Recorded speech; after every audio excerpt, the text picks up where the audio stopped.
And now, the first guest who's coming on the stage with us, who's going to join us on stage, is Kumar Rajendra Singh Pachar. He is the elder son of Thakur Shivnath Singh and is the managing director of Pachar Group.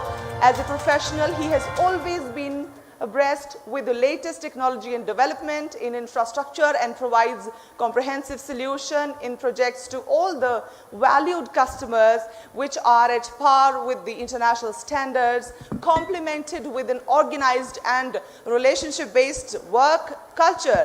He is industriously working in his field and doing pretty good for himself apart from the state of Rajasthan. Luxury की बात कर रहे हैं, royalty की बात कर रहे हैं, तो सवालों की शुरुआत सर आपसे कर लेते हैं। उदयपुर शहर है, बहुत सारे पैलेसेस है, हेरिटेज प्रॉपर्टी है, पता ही नहीं चलता, होटल भी हैं, पैलेसेस भी हैं, एक अलग ही दुनिया है इस शहर की, बहुत खूबसूरत है। तो आप इसे जानना चाहेंगे कि रॉयल्टी, लग्जरी हॉस्पिटैलिटी में बिल्ट हेरिटेज और कल्चरल हेरिटेज को आप कैसे देखते हैं? अब महाराज लक्ष्यराज सिंह साहब यहाँ पधार चुके हैं, तो धड़कनें तो नेचुरली बढ़नी ही है, क्योंकि आज की तारीख में इनसे अच्छा स्पोक्समैन कोई है नहीं। तो जो भी टूटी फूटी भाषा में मैं बता पाऊंगा वो मैं बताता हूँ। Built heritage and cultural heritage का बहुत बड़ा कॉम्बिनेशन है। ये जो भी महल या पैलेसेस बने हैं, ये कल्चरल हेरिटेज को संरक्षण के लिए ही बनाए गए थे। किसी भी राजा ने या महाराजा ने या ठाकुर ने या गांव में पैलेस बनाए, वो बेसिकली कल्चरल हेरिटेज को प्रोटेक्ट करने के लिए बनाए गए थे। क्योंकि दो टाइप के लोग होते हैं, एक होता है क्राफ्टमैन, एक होता है काश्तकार। काश्तकार के लिए ज़मीन होती है, बट क्राफ्टमैन को सेव कैसे किया जाए, ये सबसे बड़ा उदाहरण हमारे लक्ष्यराज सिंह साहब हैं या हमारा मारवाड़ के राजा हैं कि जिन्होंने क्राफ्टमैन को सेव करने के लिए महल और पैलेसेस बनाए। आज हम देखते हैं कि अगर हमारी सेना मजबूत होती है तो हम एक गांव में बैठा हुआ आदमी भी एक अपने आप को गौरवान्वित महसूस करता है। एक फाइटर जेट उड़ता है तो हमारे बच्चे कहते हैं हमारा फाइटर जा रहा है। ये हमारे उस समय के फाइटर थे। महल, एक महल बनता था तो एक आम आदमी को एक प्रोटेक्शन का एक बहाना मिलता था कि वो देखता था कि अगर मुझे अटैक हुआ तो मैं जाके किले में या महलों में जाके मेरा राजा मुझे प्रोटेक्शन देगा। एक बात की उसको कॉन्फिडेंस होता था, उसको सांत्वना होती थी, इसलिए इसको बिल्ट हेरिटेज बोला गया है। हिंदुस्तान ही इकलौता देश बचा है जहाँ पे कल्चरल हेरिटेज आज भी जिंदा है।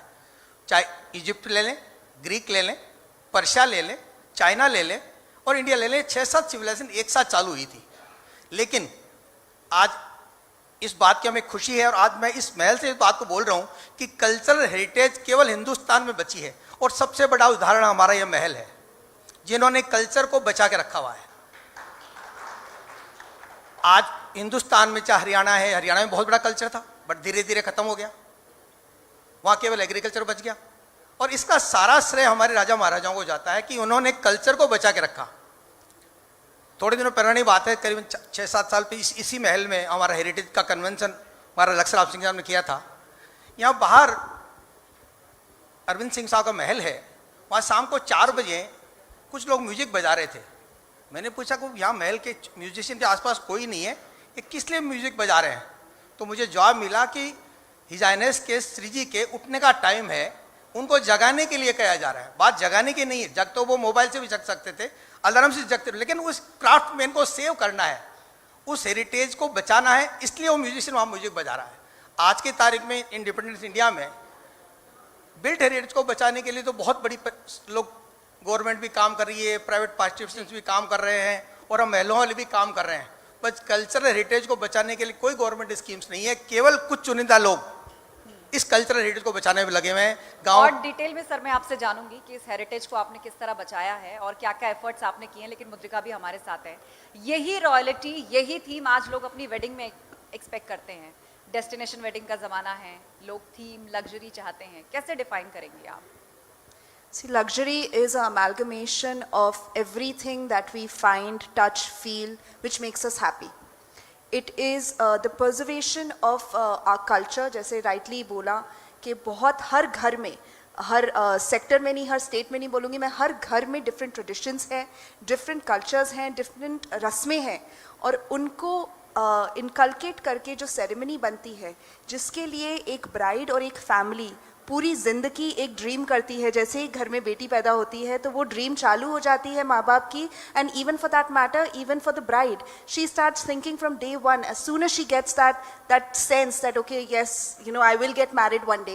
So that sense of beauty that holds weddings is what luxury is. It is the opulence and bespoke curation of all of those thoughts, all of those emotions that we inculcate in a wedding.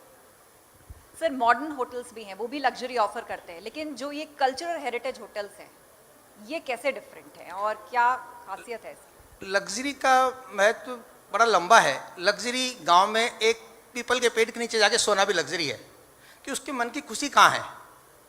जैसे अभी जेके जैसे बता रहे थे, कि मन की खुशी लग्जरी है. हकीकत है कि हमारी खुशी इस महलों में है या नीम के पेड़ के नीचे है या पीपल के पेड़ के नीचे है. तो लग्जरी की कोई परिभाषा नहीं है.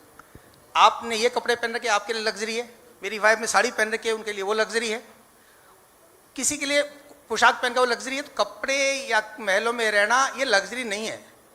लग्जरी हमारे मन की है. तो आप जो कह रहे हो built heritage and cultural heritage में हकीकत उसको कल्चर देखने को मिलता है.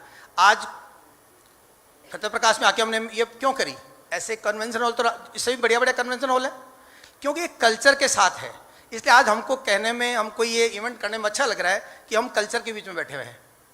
तो कल्चरल हेरिटेज तो बहुत इंपॉर्टेंट रोल अदा करता है इन हेरिटेज होटल्स में या कल्चरल होटल्स में. जैसे कि अभी हमारा ग्रुप, मैं छोटी सी बात करूंगा कि मैंने ये बिजनेस क्यों स्टार्ट किया. मैं भी पहले डॉक्टर बनना चाहता था. मेरी ग्रैंड मदर ने कहा क्या करोगे, मैं डॉक्टर बनेंगे, तो चुप हो गई, कुछ नहीं बोली. थोड़े दिनों में हम पढ़ नहीं पाए ढंग से, प्रॉपर नंबर नहीं आए, तो आर्ट्स में जाना पड़ गया. आर्ट्स में चले गए, एमए कर लिया. एमए करने के बाद में जैसे रूटीन में नौकरी लगने की बातें करते हैं, हम भी जाके नौकरी लगने की बातें कर, भाई आरएस बनेंगे, आरटीएस बनेंगे, आईएएस बनेंगे, तैयारियां करने लगे. मेरी ग्रैंड मदर ने बुलाया कि भाई तुम ये क्यों करना चाहते हो. मैंने कहा भाई कुछ ना कुछ तो करना ही है. कि क्यों नहीं, तुम्हारे पेरेंट्स ने जो किया वो तुम करो. तो मैंने कहा पेरेंट्स ने क्या किया, कि गांव किसने बसाया, तुम्हारे पेरेंट्स ने बसाया. मैं कहा बिल्कुल बसाया. वो क्या करते थे, ये गांव का ध्यान रखते थे, कि वही काम तुमको करना चाहिए, तुम बिल्डर बनो. और मेरे को 1982 जब 21 साल का था तब मेरे को उन्होंने गुजरात भेज दिया बिल्डर बनने, क्योंकि राजस्थान में अपॉर्चुनिटी नहीं थी. तो ये बेसिकली क्या है कि ये हमारा हेरिटेज है कि उन्होंने उस समय सोचा कि एक राजपूत, एक ठाकुर या एक राजा क्या करता है, सर्वभवन्तु सुखिनः. उसका पहला श्लोक था कि सारे लोग सुखी हो, वही एक राजा का कर्तव्य होता था. तो उसी चीज को रखते हुए मैं होटल कंस्ट्रक्शन लाइन में आया, कंस्ट्रक्शन लाइन से मैं होटल लाइन में आया. होटल से टारगेट यही था कि हम हमारे गांव में इस कल्चर को कैसे फैलाएं. ये मेरी ग्रैंडफादर, ग्रैंड मदर एंड मेरी मदर का बेसिकली टारगेट था, भाई तुम कल्चर को फैलाओ.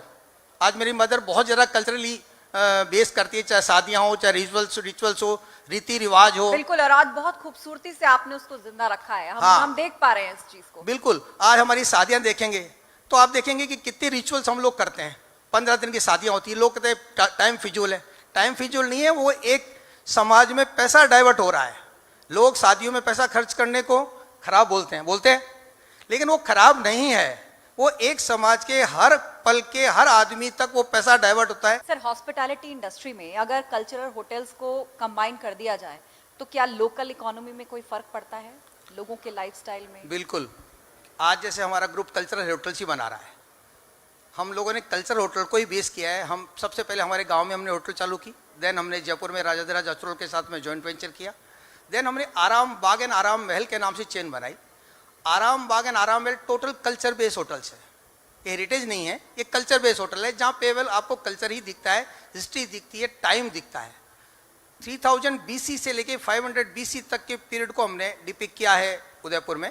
500 BC से लेके 600 AD तक के टाइम पर उदयपुर में, वहाँ हमने वर्ल्ड सिविलाइजेशन को डिपिक्ट किया है. मतलब हमने बेसिकली कल्चरल होटल्स ही बनाए हैं सारे के सारे, कि भाई कल्चर कैसे बताएंगे, क्योंकि कल्चर के बिना हेरिटेज नहीं चल सकता, कल्चर के बिना ये बिल्ट हेरिटेज नहीं चल सकती. इसलिए कल्चर का बहुत एसेंशियल रोल होता है. और गांव में तो बेसिकली कल्चर का ही रोल है. आज हमारे पास में ज़्यादातर लोग गांव में रहते हैं.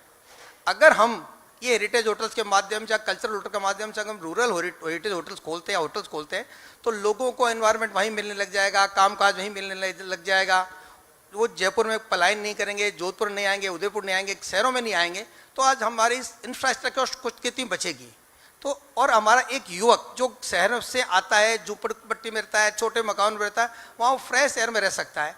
तो हमको बेसिकली कल्चरल होटल्स को महत्वता देनी चाहिए। राजस्थान गवर्नमेंट ने अभी रूरल टूरिज्म की पॉलिसी निकाली है, बहुत अच्छी सराहनीय पॉलिसी है।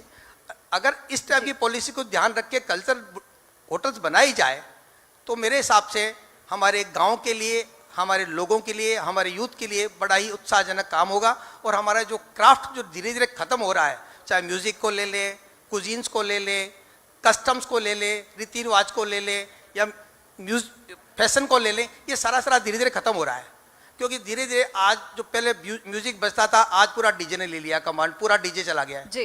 तो अब इन धीरे धीरे अगर हमने हमारी इन पुरानी परंपरा को जिंदा नहीं रखा तो हम लोगों के लिए बड़ी मुश्किल होगी, हम भी यूरोप के जैसे बन जाएंगे।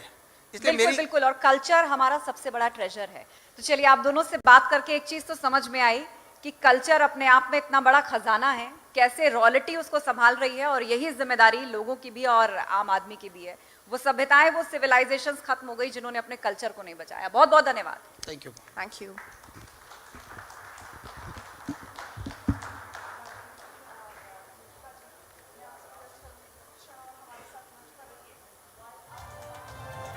Mr. Aditya Tandon, Vice President Brand and Marketing News 18 Network, कि वो मंच पर आएं और हमारे मेहमानों को हमारी तरफ से एक छोटी सी भेंट, a token of our appreciation भेंट करें।